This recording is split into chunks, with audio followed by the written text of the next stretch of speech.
Shalom, selamat malam saudara-saudara yang dikasihi Tuhan Yesus Kristus. Selamat berjumpa dalam renungan pada malam hari ini. Saya mengucapkan salam sejahtera buat saudara semua dimanapun saudara berada. Damai dan sukacita oleh Roh Kudus melimpah senantiasa dalam hati dan kehidupan saudara semua.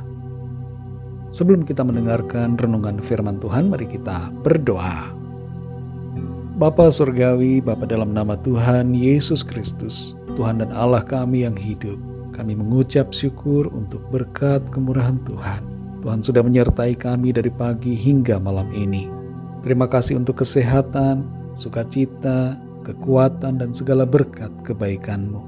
Pada saat ini kami mau mendengarkan sabda firman-Mu. Urapi kami Tuhan, jamah hati kami, agar kami mengerti akan kehendak-Mu dan taat melakukan firman-Mu. Dalam nama Tuhan Yesus kami berdoa. Haleluya. Amin. Saudara yang dikasihi Tuhan, ayat renungan kita pada saat ini terdapat dalam Imamat pasal 11 ayat 1-2. Tertulis demikian. Lalu Tuhan berfirman kepada Musa dan Harun, katanya kepada mereka, katakanlah kepada orang Israel, begini, inilah binatang-binatang yang boleh kamu makan dari segala binatang berkaki empat yang ada di atas bumi.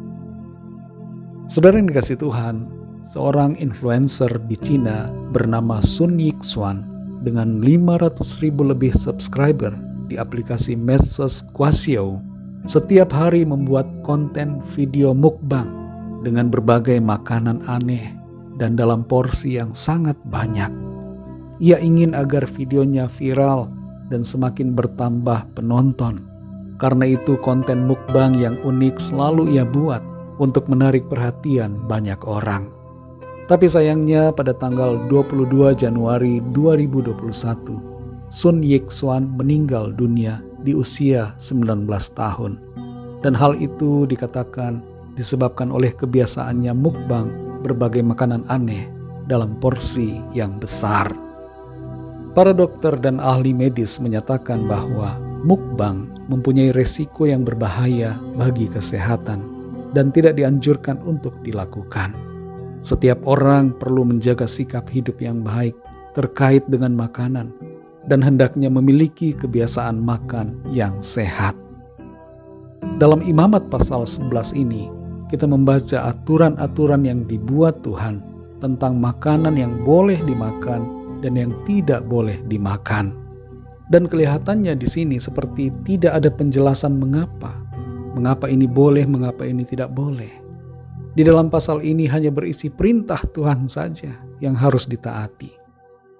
Seringkali saudara, kita tidak perlu mempertanyakan mengapa Tuhan memerintahkan seperti ini.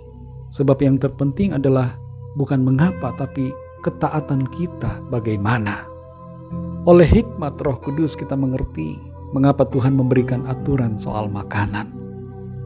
Yang pertama saudara, ini mengajarkan tentang pengendalian diri. Adanya aturan soal makanan yang boleh dan tidak boleh dimakan, mengajarkan disiplin dan pengendalian diri dalam hal makan dan minum. Dengan menghindari makanan tertentu, Tuhan mengajar kita untuk mengendalikan hasrat dan keinginan duniawi, yang salah satunya adalah terkait dengan makanan. Yang kedua, menjaga kesehatan. Aturan tentang makanan memiliki tujuan untuk kesehatan jasmani kita. Misalnya tentang larangan memakan lemak, darah, dan juga bangkai binatang. Biasanya saudara, kalau seseorang sudah terkena penyakit berkaitan dengan kolesterol, dokter akan menyarankan untuk menghindari lemak. Dan biasanya kalau dokter sudah menganjurkan, kita akan mengikuti saja. Tidak mau banyak tanya kepada dokter. Padahal saudara, Tuhan sudah lebih dulu menasihati kita melalui firman-Nya. Dan untuk itu hendaknya kita taat. Yang ketiga, mengajarkan kita untuk hidup dalam ketaatan. Aturan tentang makanan ini mengajar kita semua untuk taat dan hormat kepada Tuhan. Tanpa harus mempertanyakan mengapa ini begini, mengapa itu begitu. Tapi kita hendaknya taat saja saudara kepadanya. Dan ketaatan kita akan membawa berkat dalam kehidupan kita. Saudara yang dikasihi Tuhan, Meskipun dalam perjanjian baru, pada prinsipnya semua makanan boleh dimakan, dan kita tidak akan menjadi berdosa karena makanan. Tapi kita tetap perlu memakai hikmat dalam soal makanan, dan menjaga agar kita tidak serakah atau rakus akan makanan apa saja. Jangan sampai saudara kita menjadi pribadi yang rakus sehingga apa saja dimakan. Kita tidak lagi memikirkan efek dari makanan itu pada tubuh kita dan tidak memikirkan nilai-nilai dari hati nurani dan mengabaikan tuntunan Roh Kudus dalam hidup kita. Kita perlu mengendalikan diri, termasuk nafsu makan.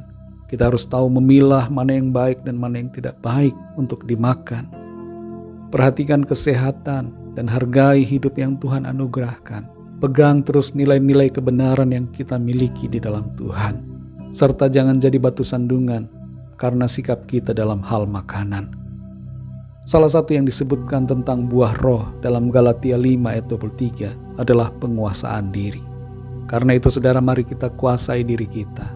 Kuasai nafsu makan kita, agar hidup kita berkenan dan selaras dengan kehendak Tuhan. Kesehatan yang Tuhan berikan bagi kita secara jasmani, mari kita pakai untuk memuliakan Tuhan dan melayani Dia di sepanjang umur hidup kita. Mari kita berdoa.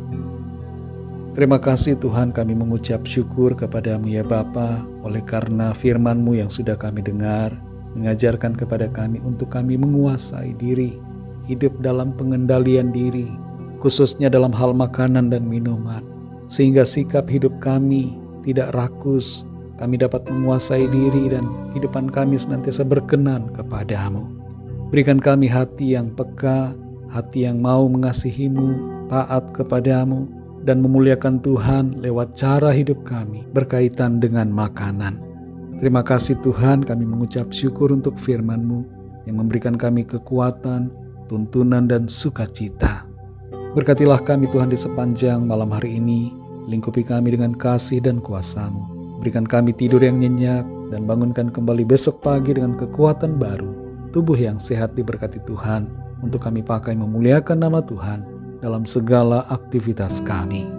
Kembali kami bawa kepada-Mu Tuhan setiap permohonan doa dan pergumulan kami masing-masing secara pribadi, agar Tuhan melawat dan menyatakan kuasa-Mu bagi kami. Ada kesembuhan, ada pemulihan, ada kelepasan, ada mujizat, jalan keluar, dan pertolongan Tuhan yang ajaib yang kami alami. Berkatilah bangsa dan negara kami Tuhan, dan juga semua bangsa negara di dunia ini. Lawatlah dengan kasih dan rahmat-Mu, agar setiap orang dari segala bangsa mengalami perjumpaan pribadi dengan Tuhan dan percaya kepada-Mu. Terima anugerah keselamatan. Ampunilah kami akan dosa dan kesalahan kami, seperti kami juga mengampuni orang yang bersalah kepada kami. Terima kasih Tuhan. Dalam nama Tuhan Yesus Kristus, Tuhan dan Juru Selamat kami sudah berdoa dan mengucap syukur. Haleluya. Terimalah berkat Tuhan. Tuhan memberkati engkau dan melindungi engkau. Tuhan menyinari engkau dengan wajah-Nya dan memberikan kasih karunia. Tuhan menghadapkan wajah-Nya kepadamu dan memberikan damai sejahtera. Berkat anugerah dari Bapa Surgawi, cinta kasih karunia dari Tuhan Yesus Kristus, dalam persekutuan dan penghiburan Roh Kudus, menyertai kita semua, sekarang ini dan sampai selama-lamanya. Dalam berkat nama Tuhan Yesus Kristus. Haleluya. Amin. Puji Tuhan, saudara yang dikasihi Tuhan, saya percaya firman Tuhan menjadi berkat dan kekuatan buat saudara semua. Dan Roh Kudus akan menolong saudara untuk lebih lagi memahami kebenaran firman Tuhan. Tuhan Yesus memberkati saudara semua. Sampai jumpa dalam renungan yang berikutnya. Haleluya.